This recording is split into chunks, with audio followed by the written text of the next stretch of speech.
केलेली आहे की ज्याचा कधी क्षर होत नाही असं ते अक्षर ब्रह्म. आणि ते आठवा अध्याय म्हणजे ते सातत्याने आपल्याला आठवणीत ठेवलं पाहिजे. ज्ञानोबाराने आपल्याला 8वा अध्याय काय लिहिला तर त्याला आठवा की ते आपल्या आतमध्ये असलेलं परम तत्व त्याचा कधीही नाश होत नाही. ते अक्षर आहे म्हणजे ज्याचा कधीही क्षर होत नाही असं ते अक्षर ब्रह्म. आणि ज्ञानोबाराने ते 8व्याच अध्यायात घेतलं का तर प्रत्येकाने त्याला आठवा त्या परमात्म्याला. आपला जो आतमध्ये भरलेला परमतत्व आहे, आपला जो अंतरीचा अंतरात्मा आहे त्याला का आठवायचं कारण तो अक्षर आहे, त्याचा कधीही नाश होत नाही. आत्मा येत नाही, आत्मा जात नाही. समर्थाने लिहिले की नाही, सदा संचला येत ना जात काही, सदा संचला येत ना जात काही, तयावी न कोठे रिता ठाव नाही. मनाच्या श्लोकामध्ये सांगतात की तो येत नाही जात नाही पण तो सगळीकडं भरलेला आहे. हो, ज्ञानेश्वरीमध्ये ज्ञानोबाराया सांगतात किंवा भगवान परमात्मा सांगतो, अर्जुना मी नसे ऐशे कवन ठाऊ असे.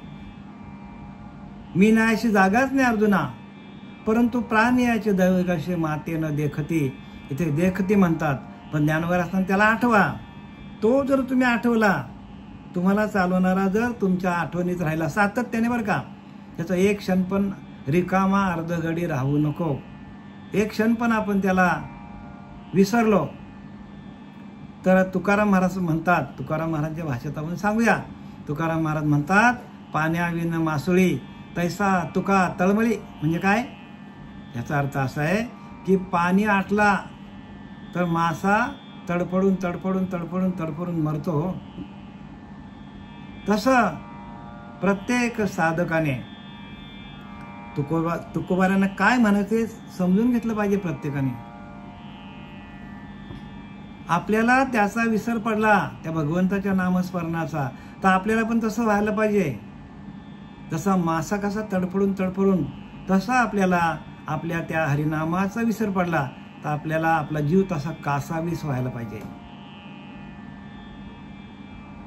संतांचे स्वतःचे अनुभव त्यांनी लिहून ठेवल्यात आणि त्या अनुभव जर तुमच्यापर्यंत तुमच्या हृदयामध्ये जे काही ज्ञानोबारांच्या ओव्या आहेत जर तुम्ही पाठ केल्या नाही आणि तुम्ही आयुष्यभर नुसती साधनाच केली तर ज्याला ज्ञानकैवल्य अवस्था म्हणतात त्या अवस्थेपर्यंत पोहोचण्यासाठी प्रत्येकाच्या पिंडामध्ये विवेक जागृत होण्यासाठी ज्ञानोबारांनी आपल्याला 9000 ओव्या लिहिल्यात. नाथाने 18000, रामदास स्वामींनी 20 दशक 200 समास 200 समास लिहिले त्यांनी. असं ज्यांनी त्यांनी आपला भंडारा उघडून ठेवलेला आहे तो आपल्या समोर मांडलेला आहे. पण आपण तिथं हजर नाहीत. प्रत्येकाने हजर राहा, कारण जोपर्यंत श्रवण भक्ती नाही तोपर्यंत काय न होणार. श्रवण भक्ती पाहिजे. श्रवणाच्या माध्यमातून भगवंताचे जे काय लिखाण भगवंताने लिहिलं आहे ते भगवंताच्या श्वासातून निर्माण झालेले वेद आहेत आणि त्या वेदांचं सार संतांनी बाजूला काढले आणि तो सार आपल्याकडे आला का आपला आसार आपोआप बाजूला होतो. एकदा का सार आला आसार आपोआप बाजूला होतो. एकदा का ज्ञान आलं अज्ञान आपोआप बाजूला होतो. एकदा का प्रकाश आला अंधकार कुठे जातो माहीतच पडत नाही. या सगळ्या प्रक्रिया आहेत आणि ह्या प्रक्रिया प्रत्येकाने करायला पाहिजे. संतांची संगत धरायला पाहिजे. सातत्याने वाचन पाहिजे, आत्मचिंतन पाहिजे, ग्रंथांचा अभ्यास पाहिजे. प्रत्येक ओवीचा सार बाजूला काढला पाहिजे आणि तो सार ज्यालाच सापडेल त्यालाच सापडेल की जो त्या साराशी एकरूप झालेला आहे. ज्याच्याकडे आसार आहे त्याला हे सार मिळणार नाही. सार काय आहे ते एक आत्मा सार आहे आणि आत्म्याला सोडून जे जे काय ते आसार आहे अनात्मा. मग अनात्म वस्तू बाजूला कधी होईल जर सार तुमच्या हातात आलं तर. आणि ते सार आपल्या हातात यावं असं वाटत असेल तर प्रत्येकाने श्रवण भक्ती करा. श्रवणाशिवाय दुसरा पर्याय मार्ग नाही. ओले मूळ भेदे खडकाची अंगी, अभ्यासाशी सांग कार्यसिद्धी. ज्ञानोबा सांगतात, ओळे मूल भेदे खडकाची अंगी. मूळ असतो बघा, ओला असतो. जर आपण त्याला खोदला तर तो आपल्याला नखाने लगेच तुटतो. पण तोच मूल जोपर्यंत जमिनीत आहे आणि त्याला पुढे जायचं असेल तर तो काय करतो, त्या खडकाला हळू हळू हळू हळू हळू करत करत काय करतो, खडकाला होल पाडून, खडकाला तडा पाडून तो खडकाच्या बाहेर निघून जातो. म्हणून ज्ञानोबांचे किती सूक्ष्म विचार आहेत बघा. तसं आपण असलं पाहिजे. ओळे मूल भेदे, भेदून टाकतो. बघायला गेलं तर ओला मूल लगेच तुटतो. खडकाची अंगे, अभ्यासाशी सांग कार्यसिद्धी. अभ्यास केला तर आपले सगळं कार्य सिद्धीत जाणार आहेत. सगळ्या कार्याला सिद्धीत नेण्यासाठी, तडीला नेण्यासाठी आपल्याला अभ्यास करायला पाहिजे. आणि तो म्हणजे काय, तो म्हणजे आत्मतत्वाशी एकरूप झाल्यानंतर, मग अभ्यासाच्या नंतर आपल्याला काय करायला पाहिजे तर संतांच्या ओव्या पण पाठ करायला पाहिजे. कारण संतांच्या ओव्यांमध्ये सार आहे. आणि ज्याने ज्ञानेश्वरी वाचली नाही, ज्याने भागवत वाचलं नाही, त्याचा जन्म व्यर्थ गेला, काहीच कामाला येणार नाही. कारण प्रत्येक ओवीमध्ये आत्मज्ञान आहे. प्रत्येक ओवीमध्ये आत्मज्ञान भरलेलं आहे. जे आपल्याकडं आहे ते ह्या संपूर्ण ग्रंथांमध्ये आहे. पण ते सद्गुरूंच्या मुखातूनच ऐकायला पाहिजे. आपल्याला स्वतःला तसं जमणार नाही. कारण आपण विषयाधीन आहोत. आपल्याकडे संसाराच्याच गोष्टी असतात सगळ्या. सकाळी उठल्यापासून आपण ह्याचं उकिरडं त्याचं उकिरडं काढत बसतो. बघा ना, प्रत्येक घरामध्ये हीच परिस्थिती आहे. काही घरामध्ये गेल्यानंतर त्या संसाराच्याच गोष्टी असतात, पैशाच्याच गोष्टी असतात, बिझनेसच्याच गोष्टी असतात. पण ज्ञानोबरांची एक ओवी पण आपल्याला जमत नाही. मग आपल्याला कसं काय ज्ञान प्राप्त होईल? संतांनी तर आपल्याकडं भांडार भरून ठेवलेला आहे. पण आपण भांडाराला घरात पण ठेवत नाही आपण. म्हणून ज्ञानेश्वरी घरात कंपल्सरी पाहिजे. भागवत घरात का, आपले हे मूळ ग्रंथ आहेत. आणि आपण ह्या मूळ ग्रंथाला सोडून आपण 60 वर्षानंतर म्हातारे डक्कर झाल्यानंतर आपण या ग्रंथांना हात लावतो. आपण प्रत्येक माणूस, बरं का, इथे एकाचा विषय नाही, या प्रत्येकाच्या अंतःकरणाचा विषय. तुमचा मी पण त्यात आलोय. प्रत्येक माणूस काय करतो, अरे ज्ञानेश्वरी ज्याने आपल्या 15 वर्षामध्ये लिहिली ते आपल्याला 55 वर्षामध्ये समजेल का आपल्याला? सांगा तुम्ही. ऐन तारुण्यात आपल्याला हे जमलं पाहिजे. तारुण्य आपण असं, तारुण्य अवघेची वेचिले विषयांकडे, मग वृद्धपणी नाना रोग, मग भोगणे लागे कर्म भोग, मग भगवंताचा योग कोणे केले? समर्थाने लिहिलंय. बालपण नेंतेपणी गेले. बघा, ज्ञानोबारांनी 15 वर्षात ज्ञानेश्वरी लिहिली आणि ते आपल्याला 55 वर्ष पण हातात येत नाही. ज्ञान कसं का होईल?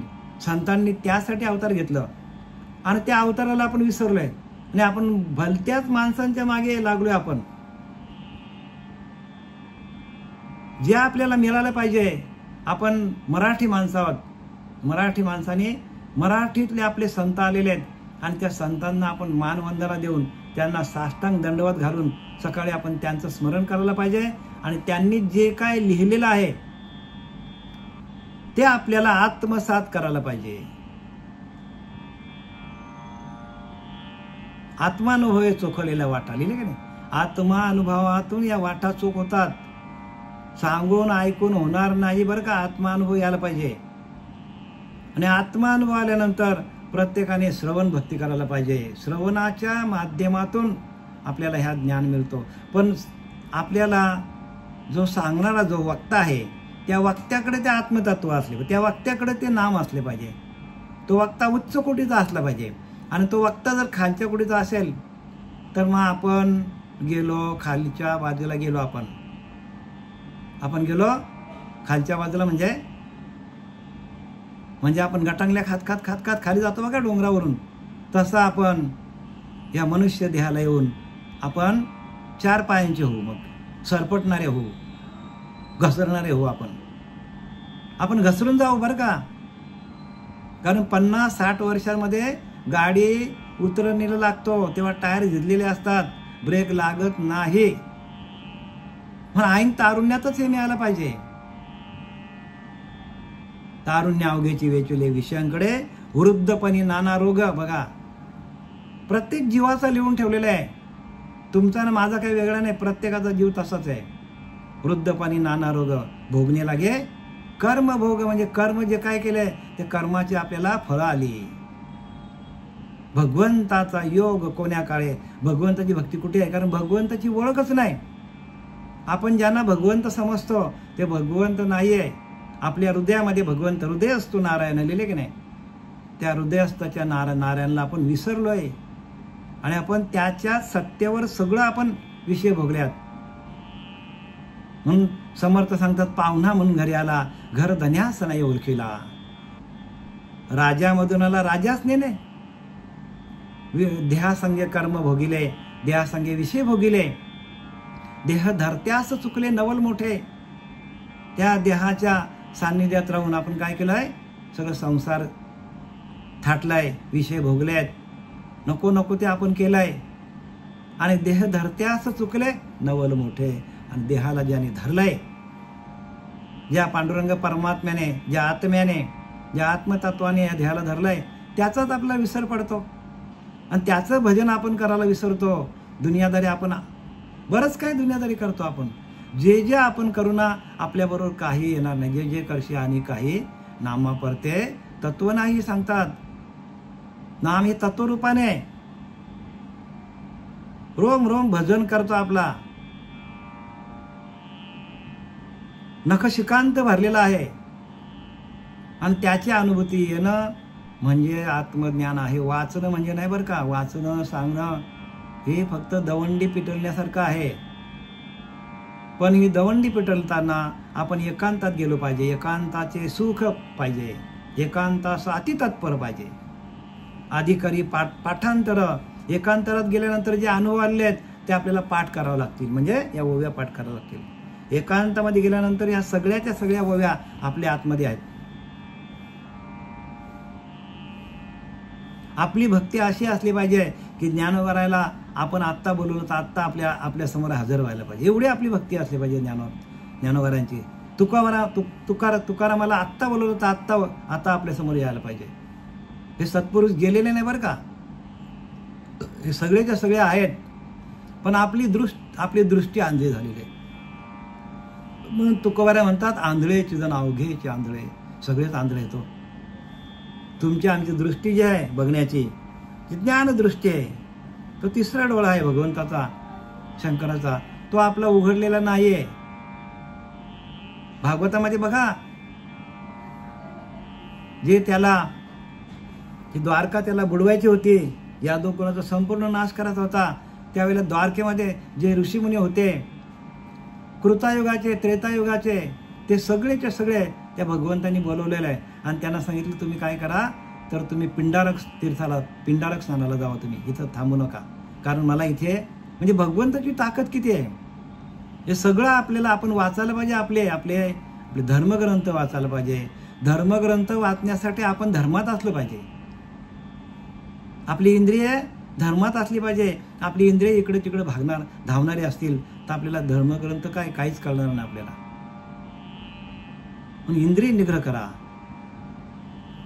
जी इंद्रिय आपले भरकटलेले आहेत त्या इंद्रियांना एका आत्मतत्वाकडे आणा.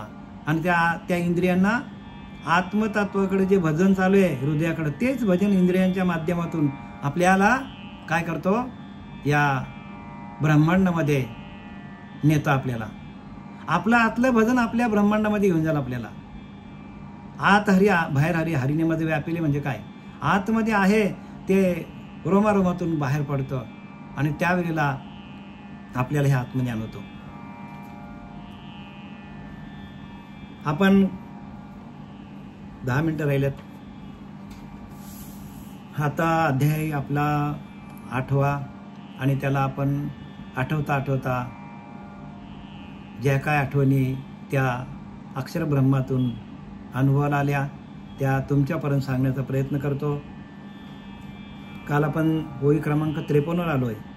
तया नाव का आधी यज्ञ ऐशे बोलला जव सर्वज्ञ तेव्हा अर्जुन आधी प्राज्ञ तया पातले ते, त्यालाच आधी यज्ञ असे म्हणतात. आधी यज्ञ ब्रह्मा म्हणावे.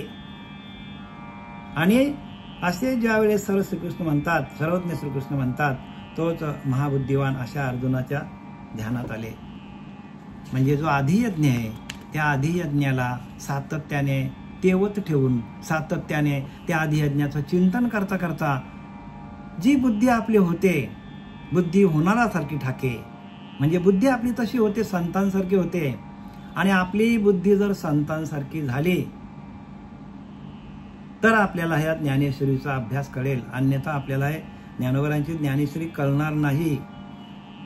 जरी आपण कितीही वाचण्याचा प्रयत्न केला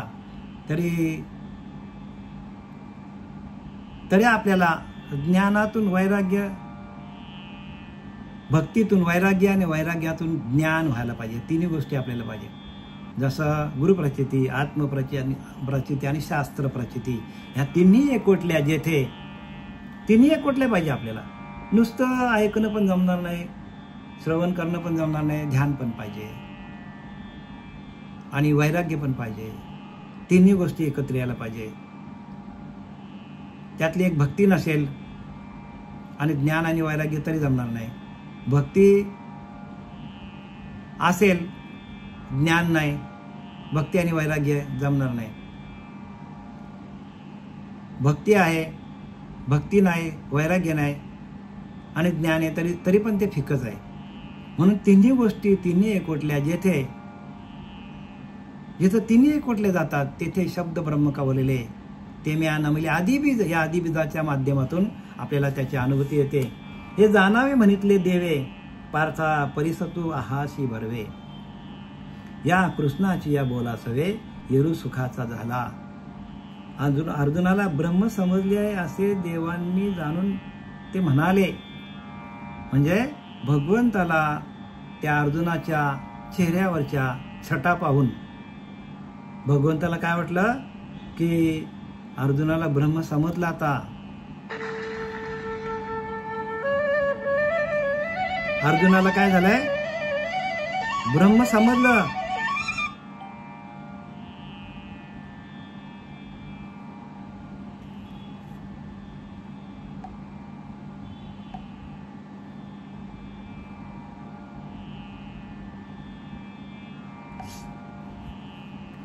हा, अर्जुनाने बघितलं. येतो आवाज ना? अर्जुनाला माहित पडलं चेहऱ्याकडे बघून. कोणाला? भगवंताला अर्जुनाच्या चेहऱ्याकडे बघून की अर्जुनाला ब्रह्म समजलं. देवाने जाणून म्हणाले तू फार उत्तम प्रकारे ऐकतोयस. बघा काय केलंय, भगवंताने अर्जुनाची स्तुती केलेली आहे. म्हणून श्रवण भक्ती सगळ्यात श्रेष्ठ आहे. श्रवण भक्तीचा काय आरंभ आहे, श्रवण भजनाचा आरंभ आहे, श्रवण भक्तीचा आरंभ आहे. आणि एकच अधिकार प्रत्येक माणसाला श्रवणाचा अधिकार दिलाय, माणसालाच दिलाय, बाकी कोणाला दिलेला नाही. म्हणून माणसांच्या शाळा आहेत, माणसासाठी महाविद्यालय आहेत, प्राण्यांसाठी नाहीये. म्हणून आपण प्रत्येक माणसाने श्रवण भक्ती जास्तीत जास्त करायला पाहिजे. कारण जे आपल्या आतमध्ये जाईल तेच आपल्याला आपल्या आत्म्याला प्रकाशित करेल. आपल्या आतमध्ये विषयांचं ज्ञान गेलं तर आपल्याकडे विषय प्रबल होतील. आपल्याकडं जर राजकारणाचं ज्ञान आपल्याकडे गेलं तर आपण राजकारणी होऊ. समाज कल्याणाचं ज्ञान गेलं तर समाजसेवक होऊ आपण. आत्मज्ञान आतमध्ये गेलं तर मग आत्मा अनुभवी होऊ आपण, आत्मज्ञानी हो. आणि आपण काय होऊ तर प्रत्येक माणूस हा आत्मसाक्षात्कारी होईल आणि आध्यात्मिक गुरु होईल. प्रत्येक माणूस हा आध्यात्मिक गुरु आहेच, पण आपली श्रवण कमी पडतो, आपली उपासना कमी पडतो.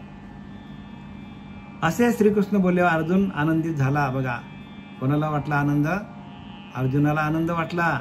देखा बालकाची या धनी धाईजे का शिष्याचे नि झालेपणे होईजे. हे सद्गुरूची ऐकलेनी जाणीजे का प्रसवत या पहा की तान्ह्या मुलाच्या तृप्तीने आपण तृप्त व्हावे किंवा शिष्याच्या कृतार्थपणाने आपण कृतार्थ व्हावे. तान्ह्या मुलाच्या तृप्तीने आपण तृप्त व्हावे. म्हणजे आईला असं वाटलं की बाबा आता बालकाचं पोट भरलं, तर समाधान कोणाला होतो? आईला होतो. एकदा का आपल्या तान्ह्याचं म्हणजे लहान बालकाचं जर पोट भरलं तर सगळ्यात पहिल्यांदा समाधान घरामध्ये कोणाला होतो? आईला होतो. तसं कृष्ण माझी माता, कृष्ण माझा पिता, कृष्ण माझे माता पिता आहेत. तसं त्या कृष्णाला काय झालं? आनंद झाला. अर्जुनाच्या चेहऱ्यावर छटा आल्या आनंदाच्या, ब्रह्मज्ञानाच्या, आणि भगवंताला आनंद झाला. तसं प्रत्येकाच्या चेहऱ्यावर त्या छटा उमटल्या जातात, पण आपण तिथपर्यंत जात नाही का? आपल्याकडे अभ्यासाशी कार्य आपण अभ्यास करत नाही. अभ्यास करायला पाहिजे प्रत्येकाने. हा विषय अभ्यासाचा आहे बरं का. अभ्यासाशी काही सर्वता दुष्कर नाही, या लागी माझ्या ठाई अभ्यासी मिळे अर्जुना. अर्जुना, तुला अभ्यास करून मला भेटता येईल, नुसतं बसून नाही. तुला ध्यान करावं लागेल. ध्यान झाल्यानंतर, ध्यानातून उठल्यानंतर सगळ्या ग्रंथांचं वाचन करावं लागेल. आलेली अनुभूती आपल्याला प्रत्यक्ष या शास्त्राप्रमाणे आपली आहे का बघायला पाहिजे. जर आपली अनुभूती असेल आणि शास्त्राप्रमाणे नसेल तर आलेली अनुभूती आपली खोटी आहे. कारण आपण काय करायला पाहिजे? तर अवलोकन करायला पाहिजे, टॅली करायला पाहिजे. प्रत्येक गोष्ट शास्त्रामध्ये जी काय लिहिली ते आपल्याकडे आहे का? टॅली व्हायला पाहिजे. जर ती टॅली होत नसेल तर मग आपला काहीतरी चुकीचं आहे. कारण आपण संतांना वावगं ठरू शकत नाही. संत हेच आपले गुरु आहेत, संत हेच आपले देव. संततेची देव, संततेची देव. निमित्त त्या प्रतिमा निमित्ताला आहेत, पण संतच आपले देव आहेत. आणि आपल्या संतांच्या वाङ्मयाकडं, संतांच्या शब्दाकडं आपलं अजिबात लक्ष नाही. आणि तो लक्ष आपल्या असला पाहिजे. आणि तो लक्ष येण्यासाठी आपल्याला 8वा अध्याय दिले की त्याला आठवा. आतमध्ये असलेला तो परमात्मा त्याला आठवा. तू फार उत्तम प्रकारे ऐकतो आहेस. म्हणजे भगवंत अर्जुनाची स्तुती करायला लागला की तू उत्तम प्रकारे श्रवण करतोस, असे श्रीकृष्ण बोलल्यावर अर्जुन आनंदित झाला. एकदम त्याला आनंद वाटलं. देखा बालकाचे धनी जाईजे. म्हणजे तान्ह्या बालाच्या मुलाने तृप्ती होते. कोणाला तृप्ती होते? आईला तृप्ती होते. किंवा शिष्याच्या कृतार्थपणाने आपण कृतार्थ होतो. एखादा शिष्य पुढे जायला लागला तर श्री गुरूंना त्याचा आनंद वाटतो. आणि 18व्या अध्यायामध्ये सांगितलंय की नाही, एका ज्ञानेश्वरमध्ये लिहिलंय, तान्ह्याचे लागता झटे त्याने अधिकच पाना फुटे, रोषे प्रेम दोनवटे पर्यंत याचे नियम. ज्ञानोबा सांगतात तान्ह्याचे लागता झटे त्याने अधिकच पाना फुटे. म्हणजे बालकाला जर त्या भूक लागली तर तो आईचा स्तनपान जोरजोरात खेचतो. म्हणजे काय करतो? तर तो खेचतो जोरजोरात. आणि मग काय करते आई? आपाप दुधाचा पाना सुटतो. तसं भगवंत सांगतो तान्ह्याचे लागता झटे त्याने अधिकच पाना फुटे. भगवंताला अर्जुनाने प्रत्यक्ष काही प्रश्न विचारलेले आहेत आणि म्हणून भगवंताला पाना फुटलेला आहे. अधिकच पाना फुटे, रोषे प्रेम दुनवटे. म्हणजे दुप्पट प्रेम बाहेर पडतो. पर्यंत याच पद्धतीने जायला पाहिजे. जसा अर्जुन भगवंताला प्रश्न विचारता संपूर्ण ज्ञानेश्वरी तयार केली अर्जुनाने, तसा आपण पण काय करायला पाहिजे? श्री गुरूंना आपण अभ्यास केला तर आपल्याला पण शंका कुशंका येतील. आपण अभ्यास केलाच नाही तर शंका कुशंका येणार नाही. जर आपल्याला शंका कुशंका येत नाही तर आपण अभ्यास करत नाही असा त्याचा 100% असा अर्थ होतो. फक्त आपण ऐकतो आणि टाकून देतो. आपण ते श्रवण परेमध्ये गेलं पाहिजे. आणि परेमध्ये गेल्यानंतर त्या परेमध्ये असलेलं जे तत्व आहे ते तत्व हे श्रवण जागृत करतो. ते तत्व आहे ना, ते श्रवण करायला भाग पडतो. आणि ते तत्व कळत नसेल तर मग नळी फुंकली सोनारे, इकडून तिकडून गेले वारे, असं होतं. मग परेमध्ये उतरलं पाहिजे. परेमध्ये सगळं जायला पाहिजे. परेहून परते घर, तेथे राहून निरंतर सांगितले, निरंतर राहता आलं पाहिजे. देखा बालकाची या धनी धायजे, का शिष्याचेही झाले पणे होईजे. हे सद्गुरूची ऐकलेने जाणीजे, का प्रसवतिया. शिष्याच्या कृतार्थपणाने आपण कृतार्थ होतो हे एक आई किंवा सद्गुरू जाणतात. म्हणजे जर शिष्याला चांगलं ज्ञान झालं, चांगला अभ्यास केला, चांगलं आत्मज्ञान झालं, शिष्य चांगला राहायला लागला आणि तो संतांची वचनं बोलायला लागला, संतांच्या मार्गावर चालायला लागला, तर आनंद कोणाला होतो? आपल्या सद्गुरूंना आनंद होतो.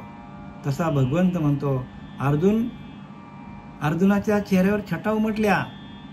अर्जुनाचे प्रश्न उत्स्फूर्त करायला लागले भगवंताला. आणि म्हणून भगवंत काय झाला? भगवंत अर्जुनाला पाहून कृतार्थ झाला, कृतकृत्य झाला. भगवंताला आनंद वाटा. विचार करा, तसा आपल्या साधनेतून त्या भगवंताला आनंद वाटला पाहिजे. आपल्याला आनंद वाटो न वाटो, कारण आपण कार्य कोणासाठी करतो?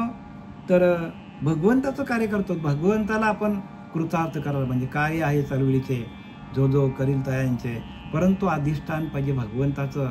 भगवंताचं अधिष्ठान आतमध्ये आहे. त्या अधिष्ठानावर आरूढ होऊन आपलं भजन चाललं पाहिजे, तरच आपल्याला पुढच्या वाटा मिळतील. आणि जर आपल्याला पुढच्या वाटा मिळत नसतील तर आपलं भजन कमी पडतो, आपली साधना कमी पडतो. आपल्या साधनेतूनच आपल्याला हे आत्मज्ञान प्राप्त होतो.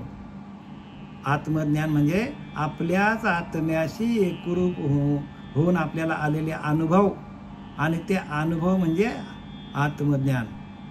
वाचणं म्हणजे आपण इकडनं वाचायचं आणि त्याचं भलतंच काय अर्थ सांगायचा आपण.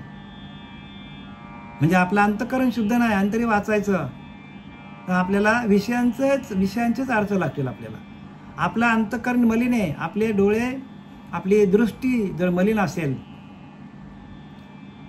आपली दृष्टी जर मलिन असेल, आपण काळा चष्मा घातला, जग आपल्याला काळाच दिसतो, तसं आपण काळेच आहोत सगळे. जोपर्यंत त्या भगवंताचा स्पर्श होत नाही, त्या नामाचा स्पर्श होत नाही, तोपर्यंत आपल्याकडे काळेच चष्मे आहेत. आंधळेचे जण अवघेचे आंधळे, सगळेच आंधळे आहेत. मग आता याच्यामध्ये आत्मज्ञान दृष्टी देणारा जो गुरु आहे, तो गुरुच्या सान्निध्यात येऊन आपण सातत्याने आत्मचिंतन केलं पाहिजे. आणि त्या आत्मचिंतनातून आपल्याला आत्मतत्वाकडे, आत्मदेवाकडे, आत्मतत्वाकडे जाण्याचा मार्ग आपल्याला आपोआपच काय होतो? मिळतो आपल्याला. पण गुरुच्या सान्निध्यात राहून सातत्याने भगवंताचं नामचिंतन आणि भगवंताचं जे काय भगवंतांनी ग्रंथ लिहिलेले आहेत त्या ग्रंथांचं वाचन करून प्रत्येक ओवीचा नव्हे तर प्रत्येक शब्दाचा अर्थ आपल्या आतमध्ये आपल्याला लागला पाहिजे. झालेली शिवाय आपले सच्चिदानंद सद्गुरू पांडुरंग देवकर बाबा, सच्चिदानंद सद्गुरू श्रीपाद बाबा, रामदास बाबा, नारायण बाबा, नाना बाबा यांच्या चरणी समर्पित करत आहे. पुंडलिकावरती हरी विठ्ठल श्री ज्ञानदेव तुकाराम पंढरीनाथ भगवान की जय. माऊली ज्ञानेश्वर महाराज, जगद्गुरु जगत वंदे तुकाराम महाराज, शांती ब्रह्म एकनाथ महाराज.